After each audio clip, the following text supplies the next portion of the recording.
오늘 그 마지막에 이제 도로토 신경 마무리하는 시간입니다. 이게 밀리다가 어떻게 이제 공동체 연합 예배 할 때 하게 되었는데요. 오늘 그 마지막 그 에필로그로 나가는 제목이 뭐죠?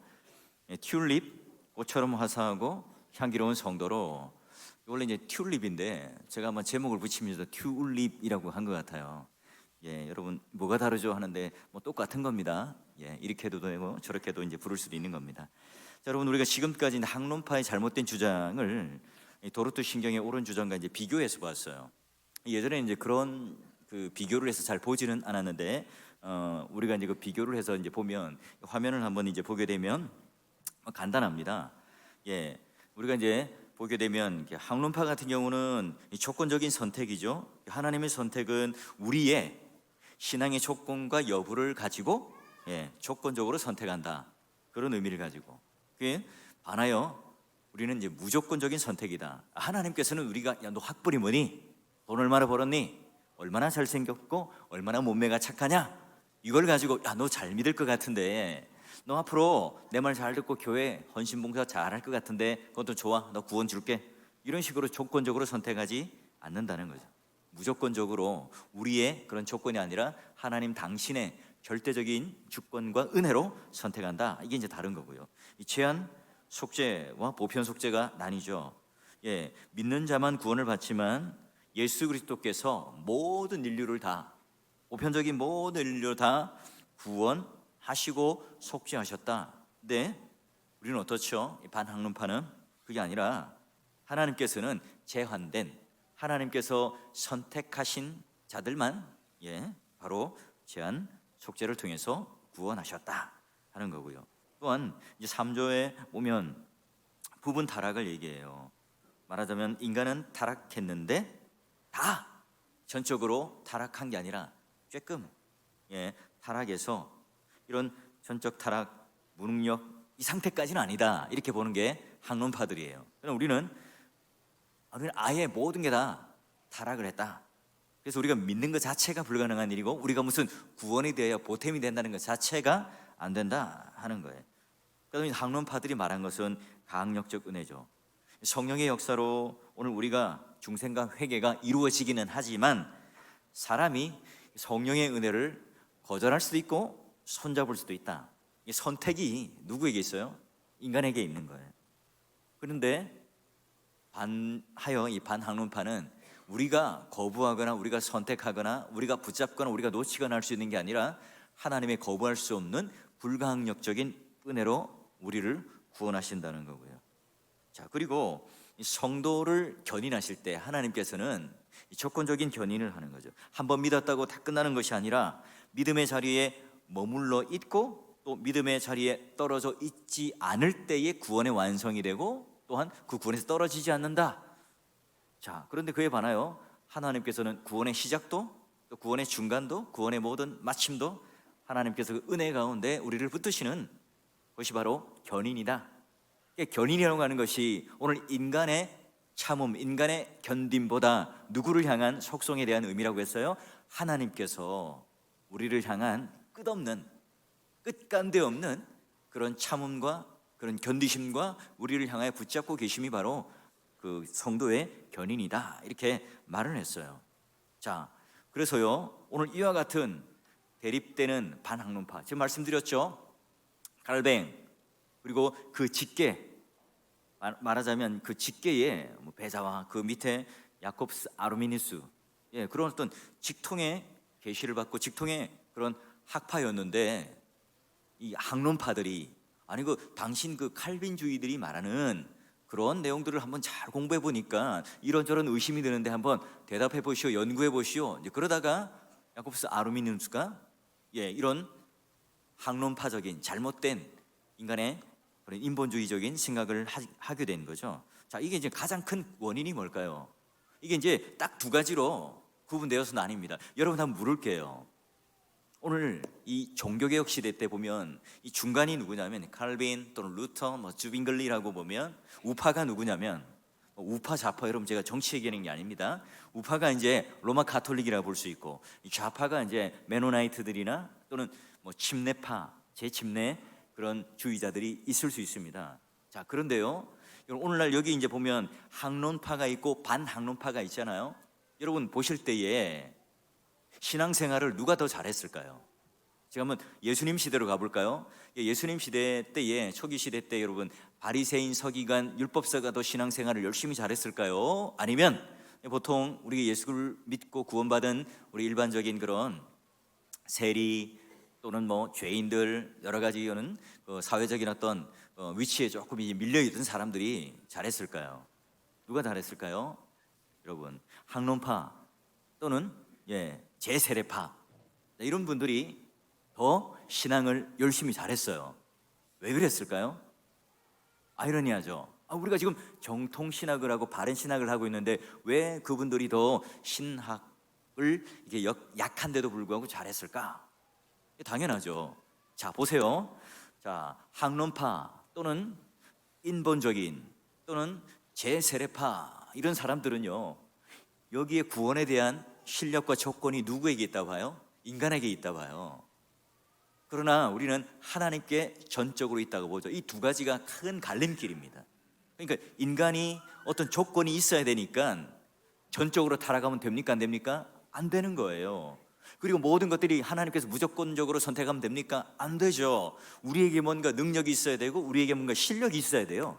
그러다 보니까 구원 받는 것도 그런 조건이 필요하지만 이 구원에서 떨어져 나가지 않기 위해서 뭘 해야 됩니까? 열심히 해야 됩니다. 그들은 우리보다 헌금 더 많이 하죠.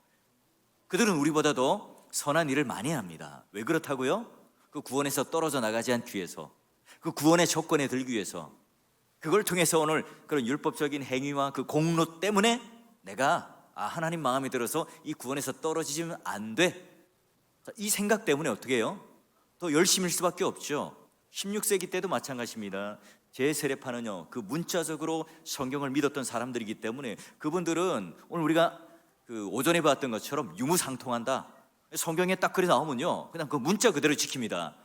집 다 팔고요, 통장 다 털어서 그 공동체에 다 놓고 다 청빈한 삶을 살아갑니다. 임박한 종말처럼 오늘 주님의 재림이 오고 종말이 올 것이다 라고 하는 것처럼 살아가고요. 뭐 전쟁이 나면 오늘 내가 천국 가니까 총알이 날라와도 뭐 죽으면 천국 가는 거고 말면 마는 거고, 이런 생각을 하고 살아가는 사람들입니다. 그러니 여러분, 이런 인본주의적인 생각을 가지게 되면 더 율법적일 수 있고요, 더 신앙생활에 대해서는 남보다도 열심을 낼 수밖에 없는 구조 속에 있는 겁니다. 자, 그러면 반면에 오늘 우리들은 어떨까요? 우리들은 이런 하나님의 모든 구원의 조건이 하나님께로부터 출발하니까 이 구원에 대해서 우리가 흔들리거나 뭐 또 우리가 거기에 대해서 의심을 하거나 또는 우리의 실력 때문에 막 우리가 불안해하지는 않습니다. 문제는 뭘까요? 우리는 이미 모든 것들이 다 천국 가고 구원이 완성되었으니까 따놓은 당상이니까 우리는 그냥 운명적인 것처럼, 숙명적인 것처럼 아무것도 하지 않아도 된다 하는 이런 생각을 가질 수가 있는 거예요. 그러다 보니까 이 아르미니우스는 인본주의로 흘러가서 결국은 한 걸음 더 나가면 그 인본주의가 내가 무언가 구원에 대한 행위를 하게 되고 그 행위가 나쁘다는 게 아니라 그 공로가 되고 그 공로가 결국은 구원의 조건과 구원의 완성을 이루는 뭔가 보태는 것이 됩니다. 결국 그렇게 한 걸음 더 나가면 뭐가 되죠? 만인 구원론이 되고 보편 구원론이 되죠. 어떻게든 산으로 올라가면 정상에서 만날 수 있다, 범신론적인 그런 세계관으로 점점 더 빠져나갈 수밖에 없어요. 그러니 학론파의 주장은 뭐 전적으로 다 틀렸다. 여러분 한번 읽어보니까 어떻습니까? 학론파의 주장이 여러분 보기에 딱 집어내서 이거 틀렸고 이거 맞아 구분해낼 수 있습니까? 이 목사님들도요, 이 공부를 안 시키면 그 잘 몰라요. 다 맞는 내용 아닙니까? 이렇게 말을 해요. 오히려 학론파의 주장이 매력적이야, 더 성경적이야, 이렇게 우리는 생각할 수 있어요. 그렇지만 여러분, 그 아르미니우스가 조금씩 틀리게 말하는 이 다른 신학에 대한 내용, 즉 이제 인간의 어떤 그 기준을 두고 그 관점에서 오늘 인간의 어떤 조건과 인간의 기준과 실력으로 보게 되느냐, 아니면 구원이 하나님께로부터 있느냐에 따라 그것은 완전히 그 시각과 그 렌즈를 보게 되면 다르게 구분할 수 있습니다. 그냥 그렇지 않고 그냥 그 학론파의 주장만 읽으면 그런 거 맞는 것 같은데 매력적인 거예요. 굉장히 하나님은 온화하고 세련되고 젠틀하고 우리도 그만한 조건과 실력을 가진 그런 가능성이 있는 존재로 말하니까요, 서로 하나님도 좋고 우리도 좋고 이런 식의 어떤 타협이 일어나는 거죠. 그러다 보면 한 걸음 더 걸어나가면 인본주의, 한 걸음 더 걸어나가다 보면 만인구원, 보편구원, 범신론, 이런 식으로 하나님은 없고 어떤 신이라도 내 노력과 행위로 공로로 구원은 가능하다, 이런 식으로 빠져요. 자, 그런데 여러분, 도르트 신경을 받아들이는 우리도 극단으로 흐를 수 있어요. 자, 그러면 이런 사람의 행위, 이걸 여러분 성경은 반대하는 게 아닙니다. 성경은 그냥 가만히 눈 감고 그냥 잠자고 있으면 구원이 완성되나요? 아니죠. 여러분, 우리가 오늘 배웠던 말씀처럼 소그룹 안으로 들어가서 신앙의 변화와 성장과 성숙을 이루기 위해서는 우리의 헌신과 노력과 대가가 필요하죠. 여러분, 새벽 기도 나온다, 어떻게 됩니까? 밤에 일찍 자야죠. 드라마 보고 싶은 거 포기해야죠. 아침에 꿀잠을 자는 새벽잠 포기해야 가능한 것 아닙니까? 마찬가지입니다. 오늘 우리가 그런 수고와 노력과 헌신을 하지 말자는 게 아닙니다. 여러분, 오늘날 교회가, 우리 교회도 마찬가지입니다. 어디 가서 우리는 이제 빚진 교회예요. 빚진 교회라고요. 우리가 그 빚이 많은 교회입니다. 부자 교회가 아니에요. 우리는 누가 물어보면 빚 가운데로 걸어가는 교회입니다. 이렇게 말을 하셔야 돼요. 자, 여러분, 그래요. 이런 것들은 어떻게 가만히 있으면 저절로 해결됩니까? 누군가의 헌신이 필요하죠. 성도의 헌신이 필요합니다. 우리의 신앙도 마찬가지예요. 내가 어느 소그룹에 들어가서 양육받고 교육받는 그런 훈련들을 내가 하지 않으면 그런 변화와 성숙이 일어나지 않죠. 내가 열심히 사도들의 가르침을 받지 않고 그걸 교제하고 나누지 않는데 내가 잘할 수 있습니까? 먹지 않는데 어떻게 건강해져요? 먹지 않는데 어떻게 우리가 잘할 수 있습니까? 마찬가지죠. 우리가 그냥 마냥 이 학론파의 반학론파, 무조건적이고 뭔가 하나님이 다 하시는 것이니까 운명과 숙명주의에 빠질 수 있어요. 그래서 우리만 전적으로 옳다 그러고 학론파들은 틀려서 이단이야, 이렇게 날카롭게 비판하고 지적할 수 있는데요, 그렇지 않습니다. 그래서 여러분, 우리가 이 종교개혁의 5대표와 칼뱅주의 5대 교리가 맞물려서 굉장히 중요한데요, 이런 그 5가지 표제 이 내용들에 대한 이해를 정확하게 하는 것도 중요한데요, 성경적으로 오늘날 어떻게 그러면 이 학론파들을 무조건 적대시할까요? 우리가 만약 교단이 다른 웨슬리안 계통의 감리교라든지 성결교라든지, 좋아요, 우리가 함께 있는 장로교 안에서도 고신이 있고 통합이 있고 합신이 있고 있습니다.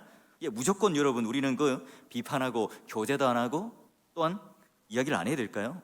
너무 그러면 자꾸 쉽게 분파 분리주의가 일어나게 되겠죠. 여러분, 도르트 신경을 강조하고 우리가 배우는 이유가 뭘까요? 저 학론파들은 나쁜 놈들이야, 이단이야, 틀렸어. 여러분, 이렇게만 말한다면 우리는 관용이 부족해요. 자신이 우월하다는 독단적인 독선주의로 흘러갑니다. 좋아요, 우리가 개혁신학을 추구하는 교회이고 장로교 전통의 그런 정치 원리를 추구하는 교회가 되고자 노력하고 있습니다. 여러분, 우리만이 옳아서 그럼 우리의 모든 그런 가치를 추구하는, 신학을 추구하는 것에 대하여 동의하지 않는 교회나 그런 목사님들이나 그런 단체는, 그런 공동체는 다 이단입니까? 교제를 하지 말아야 됩니까? 그렇지는 않죠.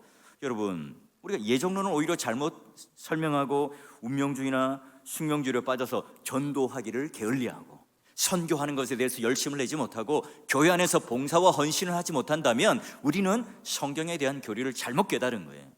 잘못된 반학론파의 독선적인 것만 우리는 취하게 되는 거죠. 재미있는 예화를 하나 가르쳐 드릴까요?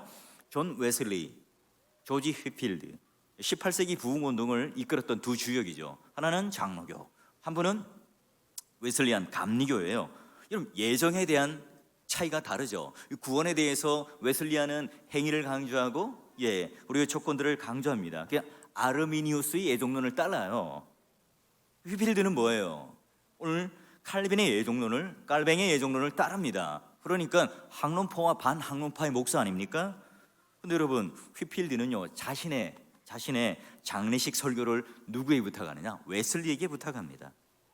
어떤 사람이 묻죠. 아니, 휘필드, 당신은 신학이 전혀 다른 이 웨슬리에게 왜, 그리고 그 쌍두마차처럼 경쟁 관계에 있는 그 목사님에게 당신의 장례 설교를 부탁하는 거요?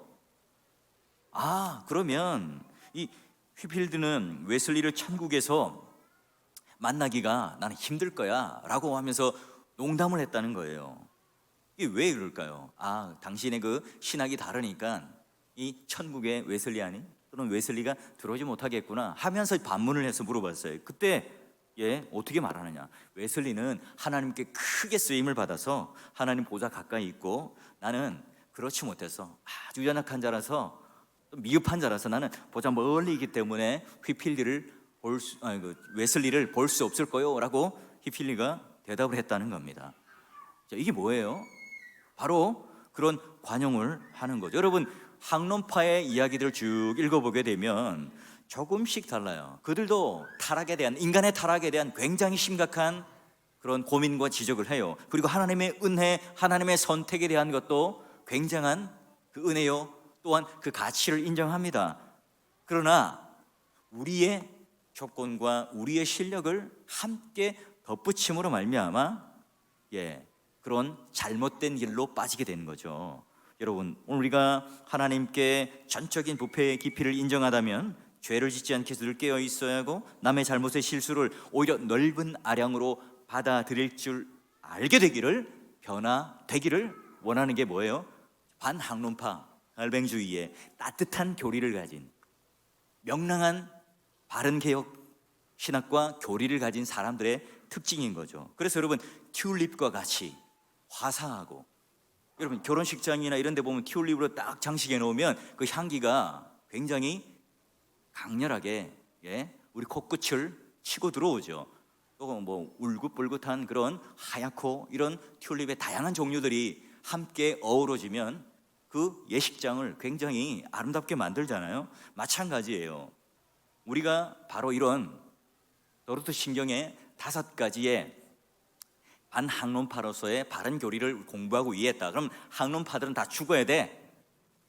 그런 식으로 누르고 정지하고 이단시하는 것이 아니라 오히려 넓은 마음으로 바른 가르침과 신학으로 돌아올 수 있도록 설득하고 또 안아줄 수 있고 포용할 수 있는, 뭐로요? 오늘 우리 자체로 내뿜고 있는 살아있는 생명으로서의, 살아있는 튤립 꽃으로의 향기와 아름다움으로, 그 매력적인 것으로 여러분 설득하고 아량을 베풀고 또 우리가 가진 것들을 흘려보낸다면, 당연히 여러분 이게 바로 하나님께서 원하시는 바른 교리를 붙든, 또한 그리고 하나님의 바른 뜻을 붙잡고 살아가는 사람들의 모습입니다. 여러분, 이런 가르침, 저런 가르침, 오늘 날카롭게 날이 서서 지적하는 것, 모든 것이 가하나 유익하지 않고 모든 것이 가하나 모든 것이 덕을 세우는 것이 아님을 잘 명심함으로 말미암아, 도르트 총회가 이제 400년이 흘렀어요. 도르트 신경을 받는 교단과 받지 않는 교단들이 있겠죠. 자, 이런 데서의 장단점, 우리가 400년 이상의 도르트 신경을 고백하고 또한 이것을 견지해온 이 교단 안에서도 아까 제가 말씀드린 것처럼 운명주의나 숙명론처럼 우리 행함이 적고 또한 우리 열심히 자꾸 줄어드는 이런 단점이 있다는 것을 우리는 잘 인식해야 되고요. 또한 그들이 가지고 있는 단점처럼 자꾸 인간의 공로주의로 흘러가는 것에 대하여 또한 우리는 잘 깨닫고 그것을 돌이켜서 균형된 신앙으로 가질 수 있도록 우리는 잘 공부해야 됩니다. 그래서 우리는 항상 도르트 신경만을 또는 반학론파만을 공부하는 것이 아니라 학론파도 잘 공부하고 양당 간에 그 균형 있게 잘 공부를 해서요, 우리의 하나님에게는 전적인 주권과 은혜, 또한 그 은혜 바다에 풍덩 빠져서 더욱 기뻐하고 감사하는 삶을 삶으로 말미암아 모든 것에 하나님께 영광을 돌리는 그 일들을 통해 바로 튤립 교리를 아는 자라고 하면 지식적으로 날카롭게 알고 그 다른 사람에게 그 날카로운 칼날을 들이대고 선혈이 낭자한 피비린내를 내는 그런 존재들이 아니라, 남을 죽여놓고 내 옳음을 주장하는 존재들이 아니라, 바로 오늘 내가 바로 그런 화사한 튤립과 같은 꽃향기를 발산하고 매력적인 아름다움으로 그 다른 사람을 정말로 멋지고 아름답고 매력적으로 설득해내고 또 그들을 함께 안아주고 포용할 수 있는 그런 아름다운 향기로운 성도가 되시기를, 그런 공동체가 되시고 그런 구역 모임 안에 여러분 모두가 다 함께 그런 교제와 성도의 교통함이 있기를 주의 이름으로 축원합니다.